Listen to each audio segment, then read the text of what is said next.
আচ্ছা, সো আসো এবার আমরা যাই হচ্ছে ভাইয়া, এবার আমরা যাব হচ্ছে এই যে এই পার্ট গুলোতে। ঠিক আছে। আচ্ছা, তো প্রথমে আসো আমাদের এখানে খাবারের 6 ধরনের খাবার আমরা খাই: protein, carbohydrate, fat, vitamin, minerals, পানি। এখন কোন খাবারের কাজ কি, এগুলো এমসিকিউ তে দেয়। যে যেমন প্রোটিন কাজ করে হচ্ছে গ্রোথ আর রিকভারি, মানে তোমার বডির বৃদ্ধি আর হচ্ছে ক্ষয়পূরণ। তোমার যদি কোনো একটা জায়গায় কেটে যায়, যদি ক্ষয়পূরণটা কি দিয়ে হবে? প্রোটিন দিয়ে হবে। তারপরে কার্বোহাইড্রেট, কার্বোহাইড্রেট কি করবে? এনার্জি দিবে। আমরা সবাই জানি ফ্যাট কি করবে? হিটার এনার্জি, তাপ ও শক্তি দেয়। ভিটামিন কি দেয়? ইমিউনিটি দেয়। মিনারেলস হচ্ছে বিভিন্ন কাজ করে, মানে এক একটা মিনারেলস এক একটা কাজ করে।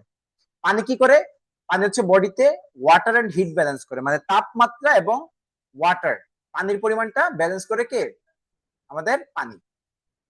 তারপর কার্বোহাইড্রেটের মধ্যে আমাদের 3 ধরনের কার্বোহাইড্রেট থাকে: মনোস্যাকারাইড, ডাইস্যাকারাইড, পলিস্যাকারাইড।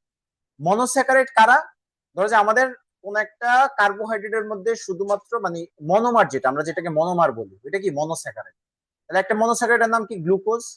এই গ্লুকোজটা আমরা কই পাই? মধুতে পাই আর ফলের রসে পাই। এমসিকিউ তে আসে, ঠিক আছে? মধু আর ফলের রসে আমরা কি পাই? গ্লুকোজ, গ্লুকোজ পাই। ঠিক আছে। আচ্ছা, এবার ডাইস্যাকারাইড। ডাইস্যাকারাইড, ডাই মানে কি? দুই। তার মানে দুইটা মনোস্যাকারাইড মিলে একটা ডাইস্যাকারাইড তৈরি হবে। কি বলছি? দুইটা মনোস্যাকারাইড মিলে কি তৈরি করবে? একটা ডাইস্যাকারাইড তৈরি করবে। যেমন ধরো যে আমাদের ডাইস্যাকারাইডের এক্সাম্পল হচ্ছে সুক্রোজ আর হচ্ছে ল্যাকটেজ। সুক্রোজ আর হচ্ছে ল্যাকটোজ। ঠিক আছে, ল্যাকটোজ আর সুক্রোজ। তাহলে সুক্রোজটা কি? সুক্রোজ কি একটা ডাইস্যাকারাইড। তাহলে সুক্রোজে আমরা কি পাই? সুক্রোজকে আমরা বাংলা দুইটা মনোস্যাকারাইড পাই। কি কি পাই? পাই হচ্ছে গ্লুকোজ পাই, আর হচ্ছে আমরা ফ্রুক্টোজ পাই। গ্লুকোজ আর হচ্ছে ফ্রুক্টোজ। তাহলে গ্লুকোজ আর ফ্রুক্টোজ একসাথে কি সুক্রোজ তৈরি করে। আবার দেখো ল্যাকটোজ, যেটা ল্যাকটোজে কিন্তু একটা ডাইস্যাকারাইড। তাহলে ল্যাকটোজ আমরা কিসে পাই? ল্যাকটোজকে বাংলা আমরা কি পাই? ল্যাকটোজকে আমরা হচ্ছে একটা বাংলা আমরা একটা গ্লুকোজ পাবো, প্লাস একটা গ্যালাক্টোজ পাবো। কি পাবো? গ্যালাক্টোজ। তাহলে গ্লুকোজ আর গ্যালাক্টোজ এই দুইটা মিলে কি তৈরি করে? ল্যাকটোজ। আর সুক্রোজ কি তৈরি করে? একটা গ্লুকোজ একটা ফ্রুক্টোজ, এই দুইটা মিলে একটা সুক্রোজ তৈরি করে। তারপর পলিস্যাকারাইড। পলিস্যাকারাইড মানে কি? অনেকগুলো মনোস্যাকারাইড যখন একসাথে হবে তখন আমরা তাকে কি বলি? পলিস্যাকারাইড। ঠিক আছে। যেমন স্টার্চ আর গ্লাইকোজেন, এগুলো কি? পলিস্যাকারাইড। এই স্টার্চটা আমরা কই পাবো? আমরা ভাতে পাই, রুটিতে পাই, হ্যাঁ, আটাতে পাই। এই জিনিসগুলোতে আমরা কি পাই? স্টার্চ পাই। ক্লিয়ার? আচ্ছা, এবার প্রোটিন। প্রোটিনের দুইটা সোর্স, একটা হচ্ছে প্ল্যান্ট, একটা হচ্ছে অ্যানিমেল।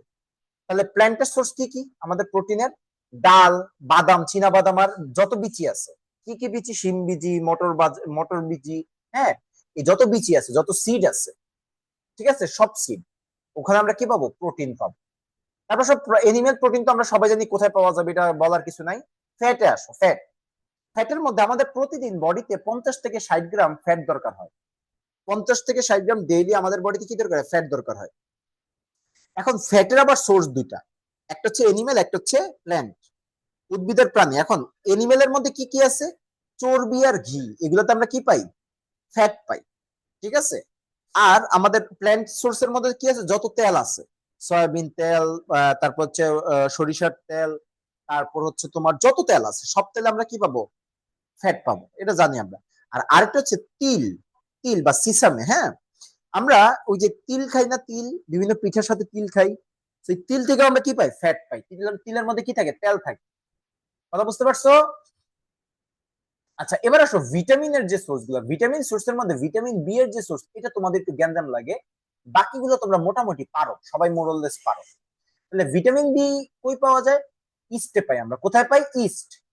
তারপর ঢেকি ছাটা চাল বা হ্যান্ড পাউন্ডেড রাইস। এটার মানে কি? আমরা ওই যে ঢেকি, তোমরা কি ঢেকি নাম শুনছো কখনো? গ্রামে আগে ওই যে মানুষ, একটা যন্ত্র আছে, ওইটা হচ্ছে পা দিয়ে নাড়ায়া নাড়ায়া ধানগুলা থেকে হচ্ছে তোমার মানে বিভিন্ন জিনিস গুঁড়া করতো। বা ধরো যে ধান, ধান থেকে চালটাকে আলাদা করতো, এটাকে আমরা কি বলি? ঢেকি বলতাম। তাহলে ঢেকি দিয়ে, ঢেকির মাধ্যমে আমরা যে চালগুলা ইয়ে করি, আলাদা করি, এগুলোকে আমরা কি বলি? ঢেকি ছাটা চাল। হ্যান্ড পাউন্ডেড রাইস, এটার মধ্যে কি পাওয়া যাবে? ভিটামিন বি পাওয়া যায়। তারপর হচ্ছে লাল আটা। আমরা যে ব্রাউন ফ্লাওয়ার খাই না, ব্রাউন যে ফ্লোর খাই, এই ব্রাউন বা লাল আটা, এটার মধ্যে আমরা কি পাই? ভিটামিন বি পাই। চিকপি, ছোলা, ছোলাতে আমরা কি পাই? ভিটামিন বি পাই। মুগ ডাল, ঠিক আছে, মুগ ডাল বা মুং বিন, ঠিক আছে, এটার মধ্যে আমরা কি পাই? ভিটামিন বি পাই, মটরে আমরা ভিটামিন বি পাই। এই ভিটামিন বিটা একটু সবাই পড়বা, কারণ এটা এটা একটু আনকমন লাগে অনেকের কাছে, সেটা কিন্তু পারা লাগবে। ভিটামিন এ মোটামুটি আমরা সবাই জানি যে দুধ জাতীয় যে প্রোডাক্ট গুলো আছে, দুধ জাতীয় যে প্রোডাক্ট গুলো আছে, ডেইরি প্রোডাক্ট গুলো যেগুলো আছে, মাখন, ঘি, এগুলোতে আমরা কি পাই? ভিটামিন এ পাই। পাশাপাশি ভিটামিনের আরেকটা বড় সোর্স হচ্ছে মলা মাছ, ঠিক না? মলা আর ঢেলা মাছ, মানে ছোট ছোট যে মাছগুলো, ওগুলা কি ভিটামিনের একটা বড় একটা সোর্স। তারপর হচ্ছে আমাদের ভিটামিনের আরেকটা সোর্স হচ্ছে রঙিন ফল ও শাকসবজি। আমাদের যে কালারফুল যে শাকসবজি আছে, যেমন ধরো যে কুমড়া, তারপর ধরো যে ক্যাপসিকাম, তারপর ধরো যে গাজর, এই যে কালারফুল যে সবজিগুলো আছে, এগুলোর মধ্যে আমরা কি পাই? ভিটামিন এ পাই। আবার ফলের মধ্যে কি আছে? ফলের মধ্যে কাঁঠাল আছে, আম আছে, এগুলোর মধ্যে আমরা কি পাই? ভিটামিন এ পাই। ভিটামিন ডি তে আসো, ভিটামিন ডি কই পাওয়া যাবো? দুধ জাতীয় যে প্রোডাক্ট গুলো আছে, ওগুলোতে আমরা ভিটামিন ডি পাবো। দুধ আর দুধ জাতীয় যত প্রোডাক্ট আছে, দুধ, মাখন বলো, ঘি বলো, ওগুলোতে আমরা কেউ ভিটামিন ডি পাবো। পাশাপাশি ডিমে পাবো, কি পাবো? ডিম। আর কলিজা, কলিজা কিন্তু ভিটামিন ডি এর একটা বড় একটা সোর্স, কলিজা। ঠিক আছে। তারপর হচ্ছে মাছের তেল, আমাদের যে মাছের তেল থাকে না, সেই মাছের তেল আমরা কি পাই? ভিটামিন ডি পাই। ঠিক আছে। আচ্ছা, সো ভিটামিন সি কই পাই? ভিটামিন সি তো মোটামুটি জানি যে যত টক জাতীয় যে ফলগুলো আছে, ওগুলোতে আমরা ভিটামিন সি পাই। কাঁচা মরিচে ভিটামিন সি পাই, আমলকিতে ভিটামিন সি পাই। সো ভিটামিন সি এর সোর্স গুলো পড়বা, ঠিক আছে। আচ্ছা, এবার আসো কিছু ডিজিজ নিয়ে আমি পড়াশোনা করাই। প্রথমে হচ্ছে আমাদের গয়টার। গয়টারটা কি ভাইয়া? আমাদের গলার মধ্যে, গলার মধ্যে এটা এটা ধরো যে আমাদের ট্রাকিয়া বা শ্বাসনালী। ঠিক আছে, ট্রাকিয়া বা শ্বাসনালী। এই ট্রাকিয়া বা শ্বাসনালীর সামনের দিকে, সামনের দিকে আমাদের এরকম ভাবে প্রজাপতির মতো, কিসের মতো? প্রজাপতির মতো দেখতে একটা কি থাকে? গ্রন্থি থাকে বা একটা গ্ল্যান্ড থাকে। এই গ্ল্যান্ডটাকে আমরা বুঝি হচ্ছে থাইরয়েড গ্ল্যান্ড বা থাইরয়েড গ্রন্থি। থাইরয়েড গ্ল্যান্ড বা থাইরয়েড, থাইরয়েড গ্ল্যান্ড বা থাইরয়েড গ্রন্থি। এই থাইরয়েড গ্ল্যান্ড বা থাইরয়েড গ্রন্থি যেটা আছে, এই থাইরয়েড গ্ল্যান্ড যখন ফুলে যাবে, ফুলে যাবে যখন, তখন আমরা এটাকে কি বলি? গয়টার বলি, বা এটাকে আমরা বলি আবার গলগণ্ড বলি বাংলা। ঠিক আছে, গলগণ্ড। ঠিক আছে, তাহলে তোমার থাইরয়েড গ্ল্যান্ডটা যখন ফুলে যাবে, তখন এটাকে আমরা কি বলি? গলগণ্ড বা গয়টার। এখন এটা কেন হয়? গয়টার হচ্ছে আমাদের আয়োডিনের ডেফিসিয়েন্সির কারণে। ঠিক আছে, আয়োডিনের পরিমাণ যদি কমে যায়, আয়োডিনের পরিমাণ যদি কমে যায়, ঠিক আছে, আয়োডিনের পরিমাণ কমে গেলে আমাদের কি হয়? গয়টার হয়। এখন গয়টারের মধ্যে একটা গয়টার আছে যেটাকে আমরা বলেছি টক্সিক গয়টার। এটা হচ্ছে তোমাদের পরীক্ষায় দেয় টক্সিক গয়টার। ঠিক আছে, টক্সিক গয়টারটা কি? টক্সিক গয়টারটা হচ্ছে আমাদের থাইরয়েড গ্ল্যান্ড থেকে কয়েকটা হরমোন বের হয়। তোমরা কি জানো যে T3, T4 এই হরমোন গুলো কিন্তু আমাদের কি থাইরয়েড গ্ল্যান্ড থেকে বের হয়? ঠিক আছে। এখন আমাদের এই T3, T4 এই হরমোন গুলো যদি আমাদের অনেক বেশি বেড়ে যায়, ঠিক আছে, T3, T4 যদি আমাদের অনেক বেশি বেড়ে যায়, তাহলে সেই ক্ষেত্রে আমাদের T3, T4 অনেক বেশি বেড়ে গেলে তখন আমাদের হচ্ছে এই থাইরয়েড গ্ল্যান্ডটা কি যেতে পারে? ফুলে যেতে পারে। থাইরয়েড গ্ল্যান্ডটা ফুলে গেলে তখন যে গয়টারটা হয়, ওইটাকে আমরা কি বলি? Toxic goitre. আমরা টক্সিক গয়টার মানে কি? T3 মানে থাইরয়েড হরমোনের পরিমাণ যদি অনেক বেড়ে যায়, এত বেড়ে গেছে যে বডিতে টক্সিসিটি তৈরি করতেছে, তখন এটাকে আমরা কি বলবো? টক্সিক গয়টার বলবো। ঠিক আছে। সো টক্সিক গয়টার, এই টক্সিক গয়টারটা সময় মানে টক্সিক গয়টারটা হলে আমাদের বডিতে কিছু কিছু হচ্ছে তোমার সিমটমস দেখা যাবে। যে T3, T4 হরমোন বেড়ে যাওয়ার কারণে আমাদের বডিতে কিছু সিমটমস, কিছু লক্ষণ দেখা যায়। নাম্বার ওয়ান যে লক্ষণটা, সেটা হচ্ছে তুমি প্রচুর পরিমাণে ঘামাবা। তোমার কি ঘাম বেশি হবে। ঠিক আছে, ঘাম অনেক বেড়ে যাবে, সোয়েটিং অনেক বেড়ে যাবে। তোমার বুক ধরফর করবে, বুক ধরফর করবে, বুক ধরফর বেড়ে যাবে। ঠিক আছে, ঘাম হবে, বুক ধরফর করবে। আরেকটা হচ্ছে তোমার যেটা, সেটা হচ্ছে যে আমাদের মানে বডিতে ঘাম হবে, বুক ধরফর করবে। আর আরেকটা হচ্ছে তোমার গরম সহ্য হবে না, হিট ইনটলারেন্স হবে, গরম সহ্য হবে না, গরম একদমই সহ্য হবে না। ঠিক আছে, গরম সহ্য হবে না। ধরো যে তোমার বডিতে, ধরো তুমি এসির মধ্যে বসে আছো, এসি ধরো যে 18তে দেওয়া, তাও তোমার ফ্লোরের মধ্যে শুয়ে থাকতে হবে। ঠিক আছে, তখন তোমার গরম সহ্য হবে না। কথা বুঝতে পারছো? তাহলে যে বুক থরফর করবে, ঘাম হবে, গরম সহ্য হবে না, এগুলা কি? টক্সিসিটি। এটা হচ্ছে টক্সিসিটি নির্দেশ করে। তোমার যদি বুক থরফর করে অনেক সময়, তাহলে তোমার কি রাতে ঘুম হবে? রাতে কিন্তু ঘুম হবে না। তার মানে তোমার রাতে কি ঘুম কমে যাবে, রাতে ঘুম কমে যাবে। কথা বুঝতে পারছো? রাতে অনেক ঘুম কমে যাবে। ঠিক আছে, সেগুলো কিন্তু সব থাইরয়েড টক্সিসিটির একটা লক্ষণ। ঠিক আছে, সেইটা হচ্ছে আমাদের গয়টার। আচ্ছা, গয়টার হচ্ছে আমাদের উত্তরবঙ্গের মধ্যে, উত্তরবঙ্গের মানুষদের সবচেয়ে বেশি হয়। ঠিক আছে, নর্থ বেঙ্গলের যে মানুষগুলো আছে, উত্তরবঙ্গ, উত্তরবঙ্গ মানে কি রংপুর ওই সাইডের মানুষদের উত্তরবঙ্গের দিকে গয়টার বেশি হয়। কেন? কারণ উত্তরবঙ্গের যে মাটিগুলো আছে ওই মাটি থেকে আয়োডিনের পরিমাণ কম থাকে। ঠিক আছে, আয়োডিনের পরিমাণ কম হয়ে থাকে বিধায় তাদের মাটিতে তাদের যে ফলগুলো হয় বা তাদের যে শস্যগুলো হয়, তাদের যে তোমার বিভিন্ন জিনিস তৈরি হয়, ফার্মার যেগুলো তৈরি করে ওগুলোর মধ্যে আয়োডিনের পরিমাণ কি থাকে, কম থাকে। সো আয়োডিনের পরিমাণ কম থাকার কারণে আমাদের কি হবে, আয়োডিনের পরিমাণ কম থাকার কারণে তার কি হবে, গলগণ্ড বা গয়টার হবে। কথা বুঝতে পারছো? আচ্ছা, সো এবার আসো ভাইয়া, যে আমাদের এই গয়টারটা তোমার আরেকটা জিনিসের অভাবে হতে পারে, সেটা হচ্ছে আমরা যদি তোমার যেই কি বলে সি ফুড, বা ধরো যে আমাদের যে সাগরের যেই খাবারগুলো আছে, মাছ, সাগরের যে মাছগুলো আছে ওই মাছগুলো যদি আমরা কম খাই, অনেক কম খাই, তাহলে সেক্ষেত্রে আমাদের কি হতে পারে, গয়টার হতে পারে, কারণ ওইসব মাছের মধ্যে প্রচুর পরিমাণে আয়োডিন থাকে। ঠিক আছে, সো এটা হচ্ছে গয়টারের কারণ। ক্লিয়ার? Okay fine. এবার আসো নাইট ব্লাইন্ডনেস বা রাতকানা। নাইট ব্লাইন্ডনেস কেন হয়? ভিটামিন এ এর অভাবে হয়। ভিটামিন এর আরেকটা অ্যাক্টিভ ফর্ম হচ্ছে, এটাকে আমরা বলি বিটা ক্যারোটিন। কি বলি? Beta carotene. তাহলে বিটা ক্যারোটিন বা ভিটামিন এ যদি কমে যায় তাহলে আমাদের কি রাতকানা হয়। এখন দেখো এই রাতকানা রোগে কি হয় একটু খেয়াল করো। চোখের, এটা তো হচ্ছে চোখ, হ্যাঁ, এটা ধরো যে চোখ, আমাদের চোখের মধ্যে, চোখের যে ওয়াল আছে বা চোখের যে প্রাচীর আছে, চোখের চোখের এই যে দেখো, এটা হচ্ছে চোখের ওয়ালটা। ঠিক আছে, এই যে দেখো, এটা হচ্ছে এই যে হলুদ কালার, সাদা কালার, সবুজ কালার, এই যে তিনটা কালার দিচ্ছে, এগুলা কি? এগুলো হচ্ছে চোখের প্রাচীর বা ওয়াল। ঠিক আছে, তো এই যে চোখের যে ওয়ালটা আছে, এই চোখের ওয়ালের মধ্যে আমাদের তিনটা লেয়ার থাকে, তিনটা স্তর থাকে। কয়টা লেয়ার থাকে চোখের ওয়ালে? তিনটা লেয়ার বা তিনটা স্তর থাকে। হ্যাঁ, এই যে তিনটা লেয়ার থাকে, এই তিনটা লেয়ারের মধ্যে সবচেয়ে ভেতরের যে লেয়ারটা, এই তিনটা লেয়ারের মধ্যে সবচেয়ে ভেতরের যে লেয়ারটা, এই লেয়ারটাকে আমরা বলি হচ্ছে রেটিনা। কি বলি? চোখের ভেতরে সবচেয়ে ভেতরের লেয়ারটার নাম কি বলি? রেটিনা। এই রেটিনার মধ্যে আমাদের দুই ধরনের কোষ থাকে। এক ধরনের কোষের নাম হচ্ছে রড সেল বা রড কোষ। কথা বুঝতে পারছো? রড সেল বা রড কোষ। এই রড সেল বা রড কোষগুলা তৈরি তৈরি হতে, মানে রড কোষ তৈরি হইতে আমাদের কি দরকার হয়? ভিটামিন এ দরকার হয়। কি দরকার হয়? ভিটামিন এ দরকার হয়। এখন তুমি যদি ভিটামিন এ অভাব হয় তোমার বডিতে, তাহলে তোমার কি হবে? রড সেলের পরিমাণ কি হয়ে যাবে? কমে যাবে, বা রড সেল ধ্বংস হয়ে যাবে। আর রড সেল যদি ধ্বংস হয়, এই রড সেলের কারণেই কিন্তু তুমি দেখতে পারো ভালো করে। তাহলে তোমার যদি রড সেলে ঝামেলা হয় তাহলে কি তোমার দেখতে অসুবিধা হবে, তার মানে তুমি রাত কানা হয়ে যাবা তুমি। ঠিক আছে, তোমার হচ্ছে রাতে তুমি কম দেখবা, বিভিন্ন জিনিস, ব্রাইট জিনিস যেগুলা তুমি সেগুলা দেখতে পারবা, কিন্তু ধরো যে রাতের অন্ধকারে কোন একটা জিনিস আছে সেটা তুমি দেখতে পারবা না, এই রড সেল ধ্বংস হয়ে যাওয়ার কারণে। কারণ রড সেল তৈরি করতে কি লাগে? ভিটামিন এ দরকার হয়। কথা বুঝতে পারছো? ওই রড সেলটা কই থাকে? তোমার হচ্ছে রেটিনাতে থাকে। কথা ক্লিয়ার? আচ্ছা, এবার আসো, এখন আমাদের ভিটামিন এর অভাবে আমাদের যে অংশ, যে জিনিসটা সবার শুরুতে, সবার শুরুতে যেটা হয় সেটাকে আমরা বলি জেরোপথ্যালমিয়া হয়। কি হয়? জেরোপথ্যালমিয়া। আমাদের আমাদের তোমার ভিটামিন এর অভাবে সবার শুরুতে কি হবে? সবার শুরুতে হচ্ছে আমাদের জেরোপথ্যালমিয়া হবে। কি হবে? জেরোপথ্যালমিয়া হবে। কথা বুঝতে পারছো? জেরোপথ্যালমিয়া হবে।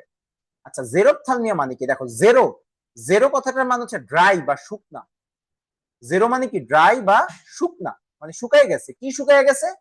অপথালমিয়া। অপথালমিয়া মানে হচ্ছে চোখ। অপথালমিয়া মানে কি? চোখ। তার মানে চোখ কি হয়ে যাবে? শুকায় যাবে। জেরোপথ্যালমিয়া কি? চোখটা শুকায় যায়। চোখটা শুকিয়ে যাওয়ার কারণে তুমি রাতের জিনিস কম দেখতে পাবে। কথা বুঝতে পারছো? এটাকে আমরা কি বলি? জেরোপথ্যালমিয়া। আর জেরোপথ্যালমিয়া হচ্ছে আমাদের, দেখো, আমাদের যে ইয়াটা আছে তোমার, কি বলে এটাকে, জেরোপথ্যালমিয়াটা আছে, এই জেরোপথ্যালমিয়াটা হয় হচ্ছে ভিটামিন এর অভাবে। ভিটামিন এ যদি কমে যায় তাহলে আমাদের কি জেরোপথ্যালমিয়া। এখন কথা হচ্ছে যে আমাদের এই জেরোপথ্যালমিয়ার অনেকগুলা স্টেজ আছে, অনেকগুলা স্টেজ, প্রায় 8টা স্টেজ আছে। মানে তোমার চোখ তো ধরেই শুকিয়ে যাবে না, তাই না? তোমার চোখটা 8টা স্টেজে ধীরে ধীরে ধীরে ধীরে শুকনো হবে।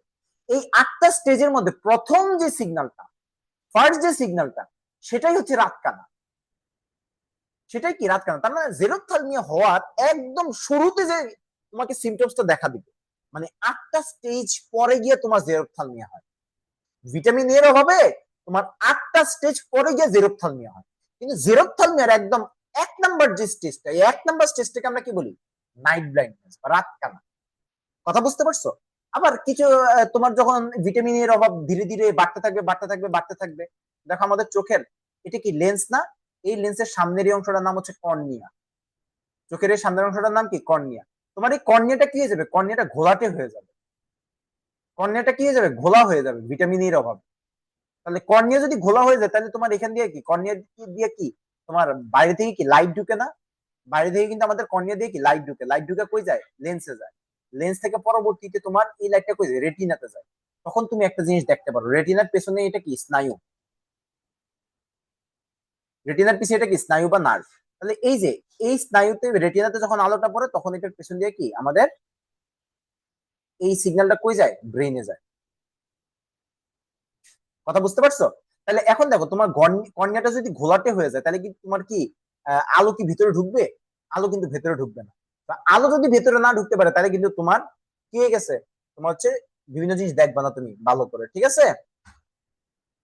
ওকে, এবার আসো রিকেটস, আরেকটা রোগ কি রিকেটস। তাহলে রিকেটস কি ভাইয়া, রিকেটস হচ্ছে বাচ্চাদের রোগ। রিকেটস কিসের রোগ, বাচ্চাদের হয়। কিসের অভাবে বাচ্চাদের হয়, কিসের অভাবে হয়, ভিটামিন ডি এর অভাবে। ভিটামিন, এই আমি কি এটা কি রেকর্ড করতেছি রে, রেকর্ড হচ্ছে। জি। আচ্ছা, ভিটামিন ডি এর অভাবে হচ্ছে, ঠিক আছে? ভিটামিন ডি এর অভাবে কি বাচ্চাদের রিকেটস হয়, ঠিক আছে? ভিটামিন ডি এর অভাবে আর হচ্ছে ক্যালসিয়ামের অভাবে, ঠিক আছে, বাচ্চাদের কি হয়, রিকেটস হয়। তাহলে এখন দেখো যে বড়দের কি হয় ভিটামিন ডি এর অভাবে, বড়দের হচ্ছে অস্টিও, অস্টিওমেলাসিয়া। কি হয়, বড়দের হয় অস্টিওমেলাসিয়া। আর ছোটদের কি হয়, ছোটদের হয় হচ্ছে রিকেটস, ঠিক আছে? আচ্ছা, বাচ্চাদের হয় রিকেটস। এখন একটা রিকেটস পেশেন্টের কি হবে, দেখো চিন্তা করো, রিকেটস ভিটামিন ডি এর অভাবে, আর ভিটামিন ডি করে কি করে, তোমার হাড়ের মধ্যে কি করে, ক্যালসিয়াম জমা করে ভিটামিন ডি।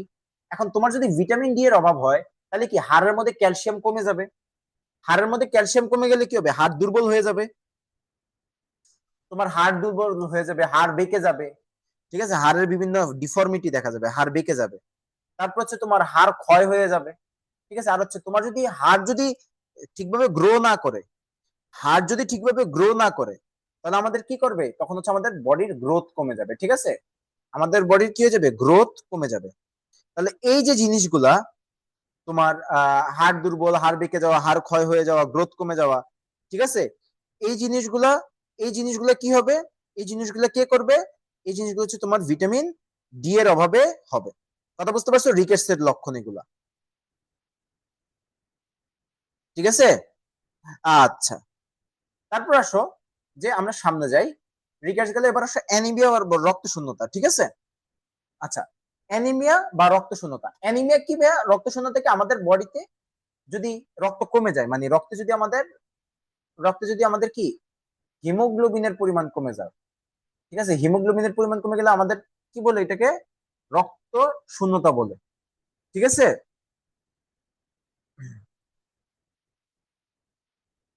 আচ্ছা, এবার আয় যে এখন এই যে অ্যানিমিয়া রক্ত শূন্যতা যে হয় এটা কিসের অভাবে হয়, নাম্বার ওয়ান যে রিজন, আমাদের বডিতে যদি আয়রনের ঘাটতি হয়, আয়রনের ঘাটতি, কারণ হিমোগ্লোবিন তৈরি করতে একটা মূল উপাদানই হচ্ছে আয়রন। কথা বুঝতে পারছো? তাহলে আয়রনের ঘাটতি হলে কি আমাদের অ্যানিমিয়া হবে। আরেকটা হচ্ছে দুইটা ভিটামিন আছে, ভিটামিন বি আছে দুইটা, একটা হচ্ছে ভিটামিন বি 9, একটা কি ভিটামিন বি 9, আর আরেকটা ভিটামিন বি 12। এই যে বি 9 আর বি 12, এই দুইটা যদি অভাব হয় তাহলে আমাদের কি হতে পারে, অ্যানিমিয়া বা রক্ত শূন্যতা হতে পারে, ঠিক আছে। আয়রন, ভিটামিন বি 9 আর ভিটামিন বি 12, ঠিক আছে। আচ্ছা, এখন অ্যানিমিয়ার কারণ কি, কারণ কি, নাম্বার ওয়ান, তুমি চিন্তা করো তোমার বডি থেকে যদি অতিরিক্ত ব্লিডিং হয়, মানে তোমার বডি থেকে প্রচুর পরিমাণে ব্লিডিং হয়েছে, কন্টিনিউয়াসলি রক্ত বের হয়েছে, কন্টিনিউয়াসলি যদি রক্ত বের হয় তোমার একটা সময় কি রক্তের ঘাটতি হবে, তখন তোমার কি হবে, অ্যানিমিয়া বা রক্ত শূন্যতা হবে, তাই না, অতিরিক্ত ব্লিডিং যদি হয়। দুই নম্বর হচ্ছে তোমার কিছু কৃমি আছে আমাদের বডিতে অ্যাটাক করে, ওগুলার কারণে অ্যানিমিয়া হয়। কেন? কারণ ওই কৃমি গুলো হচ্ছে আমাদের বডি থেকে রক্ত খেয়ে ফেলে, রক্ত শোষণ করে ফেলে। এরকম একটা কৃমির নাম হচ্ছে, এটা বলে রাখি তোরা চাইলে এটা দিতে পারিস, এটাকে আমরা বলেছি নিকেটর। কি বলি, নিকেটর আমেরিকানাস। কি বলি, নিকেটর আমেরিকানাস। এই যে কৃমিটা আছে বা ওয়ার্মটা আছে, এটা কি করে আমাদের বডি থেকে রক্ত শুষে ফেলে। রক্ত যদি শুষে ফেলে তাহলে আমাদের কি হয়, রক্ত শূন্যতা হবে। তারপর তুমি যদি আয়রন সমৃদ্ধ খাবার কম খাও, আয়রন সমৃদ্ধ খাবার কি, যেমন আনার, যেমন ধরো যে আনার একটা আয়রন সমৃদ্ধ খাবার, কচু শাক একটা আয়রন সমৃদ্ধ খাবার। এই যে আয়রন সমৃদ্ধ খাবারগুলো যদি তুমি কম খাও তাহলে তোমার বডি থেকে হিমোগ্লোবিন কম তৈরি হবে, ফলে কি হবে, আমাদের অ্যানিমিয়া হবে। তারপর আরেকটা কারণ কি, অন্ত্রে যদি সংক্রমণ হয় বা ইনফেকশন হয় ইন্টেস্টাইন, আমাদের ক্ষুদ্রান্ত্র বৃহদান্ত্র আছে না, স্মল ইন্টেস্টাইন লার্জ ইন্টেস্টাইন, তাহলে ওই যে স্মল ইন্টেস্টাইন লার্জ ইন্টেস্টাইন ক্ষুদ্রান্ত্র বৃহদান্ত্র, ওগুলা কি করে, ওগুলো হচ্ছে তোমার বডিতে এই যে ভিটামিন মানে ইন্টেস্টাইন হচ্ছে আমাদের ভিটামিন B9 আর ভিটামিন B12, এগুলো হচ্ছে রক্তে মানে ইন্টেস্টাইনের মধ্যে ভিটামিন B9 আর ভিটামিন B12 এগুলো যদি তুমি খাও, এগুলো কি করে রক্তে নিয়ে যায়, মানে ভিটামিন B9 আর ভিটামিন B12 শোষণ হয় বা অ্যাবজর্ব হয় হচ্ছে ইন্টেস্টাইনে অন্ত্রে। ধরো তুমি ভিটামিন B9 খেলা বা ভিটামিন B12 খেলা, এগুলো যাবে কোথায়, অন্ত্রে যাবে, ইন্টেস্টাইনে যাবে। ইন্টেস্টাইনে যাওয়ার পর ওগুলা শোষিত হবে বা অ্যাবজর্পশন হবে কিসের মাধ্যমে, অ্যাবজর্পশন হবে কিসের মাধ্যমে, অন্ত্রের মাধ্যমে। এখন ভাইয়া তোমার যদি অন্ত্রে বা ইন্টেস্টাইনে যদি কোনো ইনফেকশন হয়, তাহলে কি তোমার ভিটামিন B9 আর ভিটামিন B12 কি শোষণ হবে, হবে না। তাহলে ভিটামিন B9 আর ভিটামিন B12 যদি শোষণ না হয়, তাহলে আমাদের কি হয়ে যাবে, অ্যানিমিয়া বা রক্ত শূন্যতা হবে। কথা বুঝতে পারছো? তাহলে এগুলো হচ্ছে আমাদের অ্যানিমিয়া। ওকে, সো অ্যানিমিয়ার লক্ষণ কি, সিমটমস কি, ঠিক আছে, লক্ষণ কি কি অ্যানিমিয়া। তাহলে অ্যানিমিয়ার লক্ষণ হচ্ছে তোমার, অ্যানিমিয়া হলে কি হয়ে যাবে, তোমার বডিতে রক্ত কমে যাবে, তোমার বডিতে কি রক্ত কমে যাবে। তো রক্ত যদি কমে যায় তার মানে তোমার বডি কি পাচ্ছে, নিউট্রিশনও কম পাচ্ছে, কারণ তোমার রক্তের মাধ্যমে কি যাচ্ছে, কি যেত, নিউট্রিশন যাইতো। আর তোমার বডিতে ব্লাড কম থাকার কারণে কি নিউট্রিশন কম যাচ্ছে। এখন নিউট্রিশন যদি কম যায়, তাহলে সেক্ষেত্রে কি হবে, সেক্ষেত্রে তোমার নিউট্রিশন, তোমার কোষের মধ্যে নিউট্রিশন কম যাচ্ছে, তাহলে কি হয়ে যাবে, তোমার কোষ শক্তি কম উৎপাদন করবে। তোমার কোষ শক্তি কম উৎপাদন করলে কি তোমার সারাদিন একটা দুর্বল দুর্বল ভাব লাগবে, তোমার একটু আনমনা মনে হবে, তোমার শরীর চলে না এমন মনে হবে, ঠিক আছে। ঠিক আছে, এগুলো হচ্ছে তোমার শক্তি কমে যাবে, তোমার মাথা ঘুরাতে পারে, তোমার মনে হচ্ছে দুর্বল অনেক, তুমি হাঁটতে পারতেছো না, এরকম ফিল হবে। কথা বুঝতে পারছো? আচ্ছা, তারপরে যে তোমার অ্যানিমিয়া যদি বেশি কমে, অ্যানিমিয়া যদি বেশি হয়, তাহলে তোমার বুক ধরফর করবে। বুক ধরফর কেন করতে পারে, কারণ বা এটাকে আমরা কি বলি, বুক ধরফরকে আমরা কি যেন বলি, আরে ইয়াতে হার্টবিট বেড়ে যাবে, তোমার হার্টবিট বেড়ে যাবে কেন, কারণ দেখো তোমার হার্ট, এটা ধরো যে হার্ট, হ্যাঁ, এটা ধরো যে হার্ট, এখন হার্টের কাজ কি, তোমার হার্টের কাজ হচ্ছে পুরো বডিতে রক্ত সাপ্লাই দেওয়া। হার্টের কাজ কি, পুরো বডিতে রক্ত সাপ্লাই দেওয়া। এখন তোমার বডিতে রক্ত কম, তোমার তোমার বডিতে কিন্তু ব্লাড কম, তোমার বডিতে ব্লাড কম হওয়ার কারণে হার্টের মধ্যে কিন্তু কন্টিনিউসলি রক্ত কম যাচ্ছে। এখন হার্ট তো চাইতেছে, দেখতেছে যে তোমার বডিতে রক্ত কম যাচ্ছে, যেহেতু হার্ট কম রক্ত পাচ্ছে, তার মানে তোমার হার্ট কি করতেছে, বডিতে কি রক্ত কম পাঠাচ্ছে। যে তোমার বডিতে এমনি রক্ত কম, তার মানে হার্ট কি করতেছে, রক্ত কম পাঠাচ্ছে। এখন তোমার বডি তো রক্ত কন্টিনিউসলি চাচ্ছে, কারণ রক্তের মাধ্যমে নিউট্রিশন দরকার তোমার বডির জন্য। কারণ তোমার বডি তো কন্টিনিউসলি রক্ত যাচ্ছে, তখন তোমার হার্ট কি করে, হার্ট হচ্ছে পাম্প করা বাড়ায় দেয়, মানে বেশি বেশি পাম্প করতে থাকে। হার্ট হচ্ছে এখন অনেক পাম্প করতে থাকে, নর্মালি যে পাম্প করার কথা এখন অনেক পাম্প, কেন, কারণ তোমার হার্ট চাচ্ছে যে বেশি বেশি পাম্প করে তোমার বডিতে রক্তটাকে পাঠানোর জন্য। তো বেশি বেশি পাম্প করার কারণে কি হবে, তোমার বুকটা ধরফর করে। কথা বুঝতে পারছো? So, এগুলো হচ্ছে আমাদের কি অ্যানিমিয়ার লক্ষণ এবং তোমার হচ্ছে কারণ, ঠিক আছে। তো এই হচ্ছে আমাদের মোটামুটি আজকের ক্লাস। আজকে আমরা অনেক কিছু বুঝাই দিছি তোমাদেরকে। আমি নেক্সট ক্লাসে আমি একটা শীট বানাইছিলাম, ওই শীটটা আমি তোমাদেরকে মানে ক্লাসের মধ্যে দিয়ে দিব, ঠিক আছে। ওই শীটটা তোমরা একটু সলভ করবা। শীটটা তোমরা যদি সলভ করো, তাহলে ইনশাল্লাহ তোমাদের এমসিকিউ আর ইয়ার রিলেটেড কোনো প্রবলেম থাকবে না। আর ভাইয়া টপিক গুলো মোটামুটি ধরে ধরে পড়াই দিছি, ঠিক আছে। ঠিক আছে, এখন তোমাদের কয়েকটা টপিক বাকি, এই টপিক গুলো আমি অন্যদিন একটু পড়াই দিব। আলসার টালসার ওই পার্টটা বাকি, আমাশয় ডায়রিয়া ওগুলা বাকি, ওগুলো আমি আরেকদিন একটু দেখাই দিব, সমস্যা নাই, ঠিক আছে। তো আজকে অনেক রাত হয়ে গেছে ভাই, আসলে সরি তোমাদের জন্য। আমার আসলে এই কারেন্টটা চলে যাওয়ার কারণে অনেক ঝামেলা হয়ে গেছে, নইলে ক্লাসটা আরো অনেক আগে শেষ করে ফেলতাম, ঠিক আছে। তো তোরা আজকে এ পর্যন্ত থাক, ভালো থাক, সুস্থ থাক, ইনশাল্লাহ আবার আরেকদিন দেখা হবে, ঠিক আছে। কার কোনো কোয়েশ্চেন আছে এ পর্যন্ত?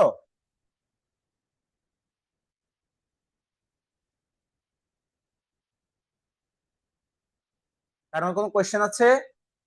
নাই? ঠিক আছে, তাহলে আল্লাহ হাফেজ, ভালো থাক। আসসালামু আলাইকুম ভাইয়া। ওয়ালাইকুম আসসালাম।